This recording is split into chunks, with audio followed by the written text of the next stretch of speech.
Hello judicial service aspirants, judicial dream की concept class में आपका वेलकम है। आज हम हिंदू लॉज में मेंटेनेंस का टॉपिक पढ़ेंगे। लेक्चर शुरू करने से पहले ये एडवाइजेबल है आप अपने हिंदू लॉज और सीआरपीसी की बेयर एक्ट अपने पास रखें। आइए लेक्चर की शुरुआत करते हैं। हम जब भी मेंटेनेंस का टॉपिक हिंदू लॉज में पढ़ेंगे तो हम Hindu marriage act, Hindu adoption and maintenance act और सीआरपीसी का सेक्शन 125 स्टडी करेंगे। सबसे पहले हम हिंदू मैरिज एक्ट 1955 के अंदर मेंटेनेंस के प्रोविजंस की बात करते हैं। यहाँ पर हम सेक्शन 24 जो इंटरिम मेंटेनेंस की बात करता है और सेक्शन 25 जो परमानेंट मेंटेनेंस की बात करता है वो स्टडी करेंगे। आप अपनी हिंदू मैरिज एक्ट की बेयर एक्ट में सेक्शन 24 निकालिए और इसे रीड कीजिए। सेक्शन 24 अलाउ करता है किसी भी हस्बैंड और वाइफ को, जब एक प्रोसीडिंग मैट्रिमोनियल प्रोसीडिंग उनके बीच में चल रही है, तो वो एक सेपरेटली एप्लीकेशन लगा सकते हैं कोर्ट में और ये क्लेम कर सकते हैं कि उनके पास ना तो सफिशेंट इनकम है खुद को सपोर्ट करने के लिए, खुद का गुजारा करने के लिए, और ना ही सफिशेंट पैसे हैं ये जो प्रोसीडिंग्स चल रही है उनके लिए मनी देने के लिए, पैसे देने के लिए, उनका जो खर्चा हो रहा है उसे पे ऑफ करने के लिए। अगर कोर्ट सेटिस्फाइड होता है ऐसी एप्लीकेशन में जो क्लेम एक एप्लीकेंट ने लगाया है उससे, तो वो रिस्पोंडेंट को बोल सकते हैं कि वो पिटिशनर को पे करें एक्सपेंसेस इन प्रोसीडिंग्स के लिए भी और उनके रोज़मर्रा के खर्चे के लिए भी एक मंथली सम पे करें। यहाँ पर कोर्ट ध्यान रखेगा ऐसा ऑर्डर पास करने से पहले कि पिटिशनर और रिस्पोंडेंट की इनकम क्या है। ऐसी एप्लीकेशंस का निपटारा कोर्ट 60 डेज़ के अंदर अंदर करेगा। इन एप्लीकेशंस को हम मेंटेनेंस पेंडेंटिलाइट की एप्लीकेशन भी बोलते हैं क्योंकि ये ड्यूरिंग द प्रोसीडिंग्स ये एप्लीकेशन लगाई जाती हैं।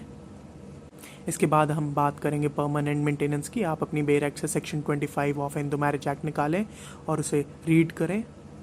सेक्शन 25 के अंदर भी आइदर पार्टी यानी कि या तो हस्बैंड या वाइफ एक एप्लीकेशन लगाते हैं कोर्ट में, जहां पर वो रिस्पोंडेंट से अपने खर्चे के लिए, अपने रोज़मर्रा की ज़रूरतों के लिए, अपने जीवन के लिए कुछ पैसे मेंटेनेंस की फॉर्म में मांगते हैं। ये मेंटेनेंस यहाँ पर ग्रॉस मेंटेनेंस भी हो सकती है, यानी एक बार लमसम अमाउंट पे किया जा सकता है, या फिर मंथली इंस्टॉलमेंट्स में भी हो सकती है। और अगर ऐसा मेंटेनेंस का ऑर्डर ग्रांट होता है तो ये जो रिस्पोंडेंट है उन्हें कब तक पे करनी होगी मेंटेनेंस। अगर ये इंस्टॉलमेंट में पे की जा रही है तो ये एप्लीकेंट की लाइफ जब तक वो ज़िंदा है तब तक पे करनी होगी रिस्पोंडेंट को। अब सेक्शन 24 और 25 जब आप पढ़ेंगे तो आपको सिमिलर सी बात ही लगेगी, लेकिन दोनों में एक बड़ा ही बेसिक डिफरेंस है। सेक्शन 24 बात करता है मेंटेनेंस की ड्यूरिंग द प्रोसीडिंग्स, जब प्रोसीडिंग चल रही है, और सेक्शन 25 बात करता है जब प्रोसीडिंग्स चल रहे हैं, जब ऑर्डर ग्रांट हो रहा है या हो चुका है उसके बाद। सेक्शन 25 में जब हम बात करते हैं कि जब कोई डिक्री पास हुई है तब ऐसा ऑर्डर दिया जा सकता है मेंटेनेंस का, या जब डिक्री दी जा रही है तब भी दिया जा सकता है ऐसा ऑर्डर मेंटेनेंस का। यहाँ पर एनी डिक्री का क्या मतलब है? यहाँ पर एनी डिक्री का मतलब judicial separation, restitution of conjugal rights, divorce की डिक्री भी हो सकता है, और आपके लिए जानना बड़ा इंपॉर्टेंट है, यहाँ पर डिक्री का मतलब नलिटी ऑफ मैरिज की डिक्री भी हो सकता है। इसलिए सेक्शन 25 का बेनिफिट वॉइड मैरिजेस के केस में जो स्पाउस है यानी कि जो वाइफ और हस्बैंड है वो भी ले सकते हैं, जबकि सेक्शन 24 का बेनिफिट आपकी लीगली वेटेड वाइफ यानी कि वैलिड मैरिज की वाइफ या हस्बैंड ही ले सकते हैं। इसलिए ये रिकमेंड किया जाता है कि अगर आपकी मैरिज वॉइड है तो आप डिक्री ऑफ नलिटी ज़रूर लें, क्योंकि आपको एक मेंटेनेंस का बेनिफिट ऐसे केस में मिल जाता है। सेक्शन 25 की जो ऑर्डर है उसको पास करते वक्त कोर्ट क्या चीज़ें ध्यान रखेगा? कोर्ट पार्टीज़ का कंडक्ट यानी कि उनका व्यवहार ध्यान में रखेगा। ये व्यवहार टूवर्ड्स ईच अदर यानी एक दूसरे के प्रति, टूवर्ड्स मैरिज यानी कि शादी के बंधन के प्रति, और टूवर्ड्स द कोर्ट यानी कि न्यायालय के प्रति उनका क्या व्यवहार है उसको मद्देनज़र रखते ही कोर्ट इनको मेंटेनेंस ग्रांट करेगा। इसके अलावा कोर्ट जो एप्लीकेंट और नॉन एप्लीकेंट है उनकी आय यानी कि उनकी इनकम और संपत्ति यानी कि उनकी प्रॉपर्टी और इनकम कितनी है उसे भी ध्यान में रखेगा, और इसके अलावा कोई पेक्यूलियर सर्कमस्टांसेस जो उस केस से रिलेट करते हैं उन्हें भी मद्देनज़र रखा जाएगा मेंटेनेंस ग्रांट करते समय। सेक्शन 25 कोर्ट को पावर देता है कि वो अपने ऐसे किसी ऑर्डर को जहां वो मेंटेनेंस का ऑर्डर पास करते हैं उसे वेरी कर सकते हैं, मॉडिफाई कर सकते हैं, उसमें बदलाव ला सकते हैं, यानी या फिर उसे रिसेंड भी कर सकते हैं यानी कि उसे विड्रॉ भी कर सकते हैं।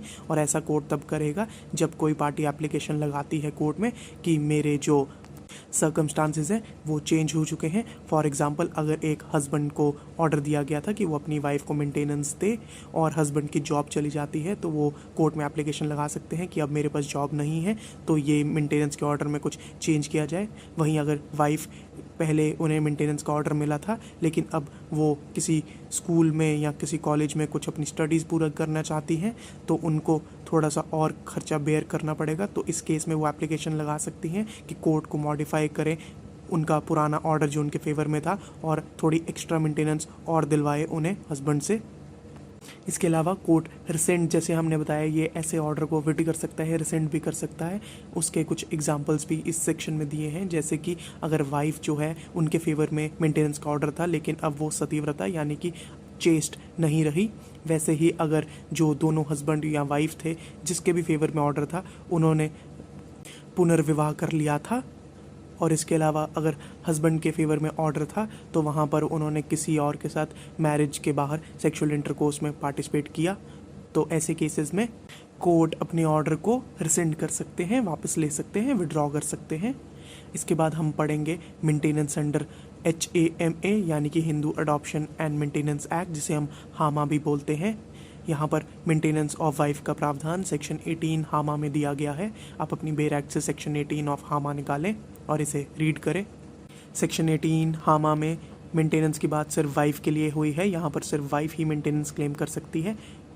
हिंदू अडॉप्शन एक्ट के सेक्शन 3B में मेंटेनेंस का अर्थ दिया गया है। यहाँ पर मेंटेनेंस का अर्थ फूड, क्लोथिंग, घर, कपड़ा, मकान और आपकी पढ़ाई आदि चिकित्सा से रिलेटेड खर्चों की बात की गई है। यहाँ पर वाइफ मेंटेनेंस सिर्फ अपनी लाइफ टाइम यानी कि अपनी ज़िंदगी तक ही मांग सकती है कोर्ट से।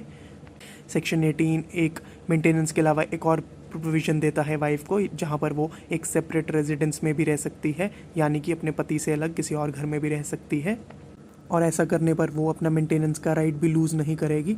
हालांकि ये तभी पॉसिबल है अगर उनके हस्बैंड ने उन्हें डिज़र्ट किया हो या क्रूएलिटी की हो, या वो लेप्रेसी यानी कि कुष्ठ रोग से पीड़ित हो, या फिर वो किसी अन्य महिला को अपने घर में रखते हैं, या फिर कॉन्क्यूबाइन को अपने घर में रखते हैं। इसके अलावा अगर उनके हस्बैंड ने धर्म परिवर्तन कर लिया हो, तब वो बिना अपना मेंटेनेंस का राइट फॉरफीट किए हुए सेपरेट रेजिडेंस में रह सकती हैं। हाउएवर, अगर वाइफ जो हैं वो सतीव्रता यानी कि अनचेस्ट नहीं है, या फिर वो कन्वर्ट हो चुकी हैं, उन्होंने भी धर्म परिवर्तन कर लिया है, तो वो सेपरेट रेजिडेंस में रहते हुए मेंटेनेंस का राइट नहीं क्लेम कर सकती। हामा के अंदर वाइफ को 4 स्टेजेस में या फिर 4 सिनारियोज़ में मेंटेनेंस का क्लेम जो है वो ग्रांट हो सकता है। जब वो हस्बैंड के साथ रह रही हों, या फिर वो सेपरेट रह रही हैं पर डिक्री के अंडर नहीं। फॉर एग्ज़ाम्पल, कोई ऐसी सिचुएशन हो जहाँ पर हस्बैंड ने वाइफ को डिसर्ट किया है या क्रूअलिटी की है, तो सेक्शन 18 उन्हें अलाउ करता है कि वो सेपरेट रेजिडेंस ले सकती हैं। इसके अलावा अगर वो सेपरेट रह रही हैं पर डिक्री के अंदर, यानी कि जुडिशियल सेपरेशन या डाइवोर्स की डिक्री प्राप्त करके, और लास्टली वो अलग रह रही हैं अपनी मैरिज को डिसॉल्व करवा कर, तो ऐसे किसी भी केस में वो सेक्शन 18 के अंदर मेंटेनेंस क्लेम कर सकती हैं अपने हस्बैंड से। ये ज़रूरी नहीं है कि वो शादीशुदा जीवन में अभी भी उनकी पत्नी है तभी वो सेक्शन 18 में क्लेम कर सकती हैं मेंटेनेंस। अब हम एक बार हामा और HMA के जो मेंटेनेंस के प्रोविजंस हैं उनके अंदर डिफरेंस देखते हैं, सो डैट हमें और क्लैरिटी आए।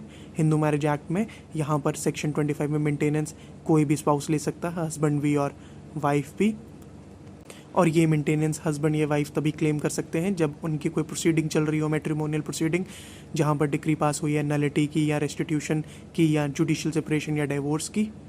और यहाँ पर वाइफ शब्द में हम वॉइड मैरिज की वाइफ को भी इंक्लूड करते हैं, लेकिन जब हम हामा की यानी कि हिंदू अडॉप्शन मेंटेनेंस एक्ट की बात करते हैं तो यहाँ पर सिर्फ वाइफ ही मेंटेनेंस ले सकती हैं, और वो भी तब जब मैरिज अभी कायम है यानी कि सबसिस्ट करती है। इसके अलावा यहाँ पर सिर्फ वैलिड मैरिज की वाइफ्स ही मेंटेनेंस ले सकती हैं, जबकि हिंदू मैरिज एक्ट में वॉइड मैरिज के हस्बैंड और वॉइड मैरिज की वाइफ्स भी मेंटेनेंस ले सकती थी। लास्टली हम मेंटेनेंस का प्रोविज़न पढ़ेंगे जो कि प्रोवाइडेड है CRPC के सेक्शन 125 में। आप अपनी बेर एक्ट से सेक्शन 125 CRPC निकालें। सेक्शन 125 CRPC वाइफ के केस में मेंटेनेंस के लिए ऐसा प्रावधान प्रोवाइड करता है, जहाँ पर एक हस्बैंड जिनके पास सफिशेंट इनकम, सफिशेंट मीन्स हैं और वो निगलेक्ट करते हैं, इग्नोर करते हैं अपनी वाइफ को मेंटेन करने के लिए, और यहाँ पर वाइफ की सिचुएशन ऐसी है कि वो खुद को मेंटेन नहीं कर सकती, तो कोर्ट यहाँ पर अलाउ कर सकता है मंथली अलाउंस वाइफ के फेवर में, यानी कि मासिक भत्ता। यहाँ पर वाइफ का मतलब है ऐसी वाइफ जिन्होंने या तो हस्बैंड से खुद डाइवोर्स लिया, या फिर उनके हस्बैंड ने उन्हें डाइवोर्स दिया, या फिर वो अभी भी शादीशुदा हैं, अपने हस्बैंड से अभी भी वैलिडली मैरिड हैं और डाइवोर्स नहीं लिया। और इन केस अगर उन्होंने डाइवोर्स लिया है या उन्हें दिया गया है तो उन्होंने रीमैरी यानी कि पुनर्विवाह नहीं किया हुआ। यहाँ पर सीआरपीसी अलाउ नहीं करता मेंटेनेंस, जहाँ पर वाइफ व्यभिचार यानी कि शी लिव्स इन अडल्ट्री, वो अडल्ट्री में रह रही हों, या फिर वो रिफ्यूज़ करी हैं हस्बैंड के साथ रहना without any reason, without any cause, और या फिर दोनों आपसी सहमति से, म्यूचुअल कंसेंट से अलग रह रहे हों। आपको यहाँ बता दें कि सेक्शन 125 सीआरपीसी और हामा में बस एक ही अंतर है कि section 125 CrPC irrespective of religion यानी कि एक धर्मनिरपेक्ष कानून है, जहाँ पर किसी भी धर्म की वाइफ अपने हस्बैंड से मेंटेनेंस क्लेम कर सकती है, जबकि सेक्शन 18 हामा जो कि हिंदू अडॉप्शन मेंटेनेंस एक्ट है, वहाँ पर सिर्फ हिंदू वाइफ ही मेंटेनेंस क्लेम कर सकती है अपने हस्बैंड से। इसके अलावा सेक्शन 125 और सेक्शन 18 में कोई डिफरेंस नहीं है, ये एक दूसरे को कॉम्प्लीमेंट करते हैं और एक साथ चलते हैं। यहाँ पर एक प्रोविज़न के अंदर रिलीफ लेकर पार्टीज़ बार नहीं होती हैं दूसरे प्रोविज़न में रिलीफ लेने से। हालांकि जब मेंटेनेंस का अमाउंट कैलकुलेट करेगा कोर्ट, तो वो ये ज़रूर चेक करेगा कि क्या पार्टी को पहले या दूसरे किसी प्रोविज़न में मेंटेनेंस प्रोवाइडेड है ऑलरेडी या नहीं, और अगर ऐसा है तो ऑब्वियसली अमाउंट जब नेक्स्ट टाइम कैलकुलेट होगा तो ऑब्वियसली वो थोड़ा सा कम होगा। ये था आपका आज का लेक्चर मेंटेनेंस के टॉपिक पर। अगर आपको इस लेक्चर के मॉडल आंसर्स की पीडीएफ चाहिए तो आप हमारा Telegram channel, WhatsApp group join कीजिए, और अगर आपको इस टॉपिक पर एमसीक्यूज़ की पीडीएफ चाहिए तो आप हमारा इंस्टाग्राम भी ज्वाइन कर सकते हैं। अगर आपको वीडियो पसंद आई तो चैनल को सब्सक्राइब कीजिए, वीडियो को लाइक एंड शेयर कीजिए।